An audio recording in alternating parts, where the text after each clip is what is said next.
देखिए, सरकार को अच्छी तरह से पता है कि उनकी इनकाउंटर नहीं हुई है, बल्कि उनकी हत्या करवाई गई है और हत्या करके उनकी लाश को फेंका गया और वहां गोली मारी गई।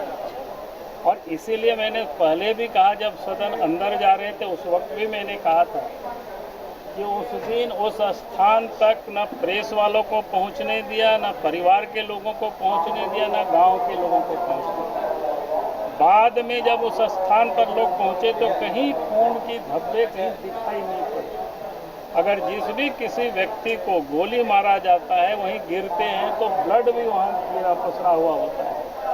बिल्कुल ये स्पष्ट है, उनकी हत्या कर दी गई है। और इसीलिए सरकार को पता है कि जिस दिन सीबीआई की जांच होगी वो सारे हत्यारे लोग पकड़े जाएंगे, किनके निर्देश पर हो रहा था ये भी सब सामने आ जाएगा। इसीलिए सरकार भाग रही है। मुझे आज सदन में हेमलाल जी की बात सुन करके बड़ी अचंभा हुआ कि वो लोग उनको भी अपराधी मान रहे हैं, जबकि उनके ऊपर 24 केस है, उसमें से 15 केस में तो वो 14 केस में वो बरी हो चुके हैं। 10 में से 5 केसों पर वो जमानत पर है और 5 का जमानत के लिए प्रोसेस पर था। और जब उनकी गिरफ्तारी हुई तो कोई उनके ऊपर वारंट भी नहीं था। और जिस प्रकार से सादे निवेश में देवघर जिला के मोहनपुर प्रखंड के थाना के नावाडी से उनको गिरफ्तार करके मोटरसाइकिल से ले गया 10 तारीख को और 11 तारीख को वो इनकाउंटर दिखा रहा है, तो स्पष्ट है उनकी हत्या हुई है। और ये लोग जैसे कह रहे हैं कि वो अपराधी थे, तब तो मैं कहूँगा कि सदन में जो इसको आज दिसोम गुरु कहते हैं उनके ऊपर भी कितनी सारे मामले थे, आप सबको पता है। तिहाड़ जेल में भी वो बंद रहे हैं, हत्या के आरोप में बंद रहे हैं, रिश्वत कांड के ये में बंद रहे हैं। लेकिन हम तब भी उनको हत्यारा नहीं कहते हैं जब तक कोई अदालत उनको दोषी नहीं करार देता।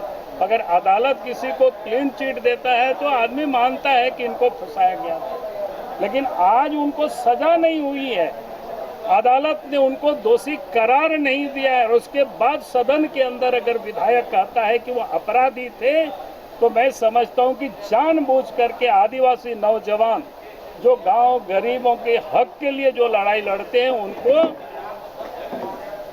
ठिकाने लगा देना ये सरकार की काम आजकल हो गई है।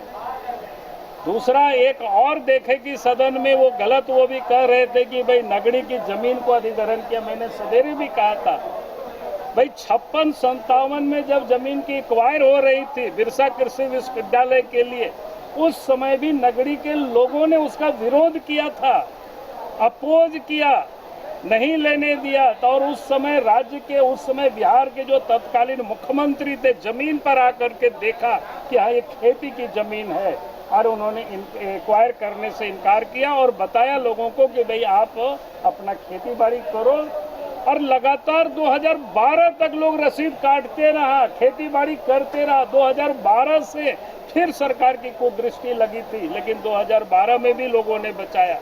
और किस प्रकार से सदन के अंदर सत्ताधारी दल के विधायक के द्वारा गलत इंफॉर्मेशन दिया जाता है।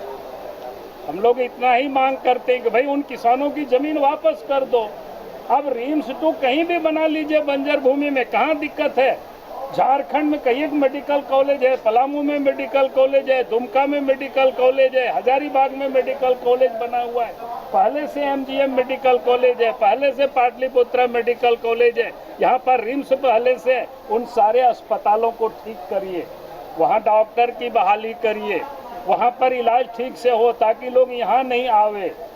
लेकिन आप वो सब काम करेंगे नहीं, सिर्फ आदिवासियों को उजाड़ने में लगे हुए हैं।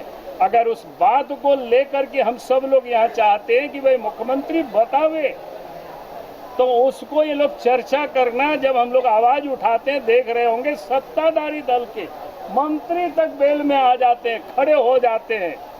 यानी किस प्रकार से गरीबों की आवाज को ये लोग दबाना चाहते हैं, ये बिल्कुल आज स्पष्ट हो गया विधानसभा सदन के अंदर। बाबूलाल जी, अगर सरकार सीबीआई जांच पर तैयार नहीं होते तो